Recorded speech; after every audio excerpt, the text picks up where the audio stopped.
মুক্তিযুদ্ধের কথা বলিস, উল্টা পাল্টা করিস না বাপ। বসুন।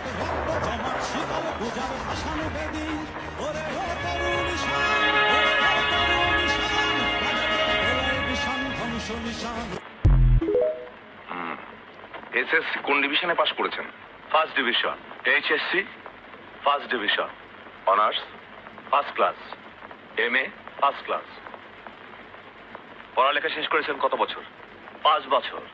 এতদিন চাকরি হয়নি কেন? সব জায়গায় আপনাদের মতো অফিসার থাকে, বাবার টাকা নেই, ঘুষ দিতে পারি না তাই। আপনি কি মিন করতে চান আমরা ঘুষ খাই?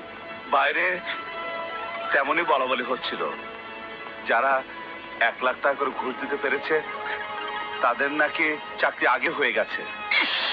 কে বলেছে? বাইরের সবাই। এসব কথা বলার জন্য আপনার কি হতে পারে জানেন? জানি।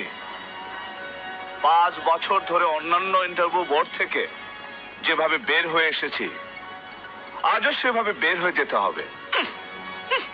এই ছেলে, তোমাকে এইসব কথা বলার জন্য এখনই পুলিশে দিতে পারি, তা জানো? তা দিতে পারে। অপরাধটা বোধ হয় আমি আপনাদের ঘুষ খাওয়ার কথা বলেছি এই জন্য না। চাকরি যে আমার হবে না এটা আমি অনেক আগেই জানি। আপনারা যেমন মাল নিয়ে এই জায়গায় বসে আছেন, ভাবছেন বাইরে যারা ইন্টারভিউ দিতে এসেছে তারা কিছুই জানে না, না? তাদেরকে আপনারা সবাই বোকা ভাবেন। আপনাদের ভুল ধারণা, ভুল। এই তোমার লেকচার বন্ধ করো। আরে চুপ করে নিয়ে না। সব কিছু জানার পরেও ওই সব লোকগুলা ইন্টারভিউ দিতে আইতেছে কেন আর যাইতেছে কেন জানেন? জনগণ যেমন জানে যে দলেরই ভোট দিবে, জানেন দেশের কোন উন্নতি হইব না। তবু দেখেন জানেন, তবু যদি কিছু হয়, আর এরা ইন্টারভিউ দিতে আসে কেন জানেন? তবু যদি চাকরিটা হয়। আপনারা দেশে 12টা বাজে ফেলেছেন, খায় ফেলেছেন সব।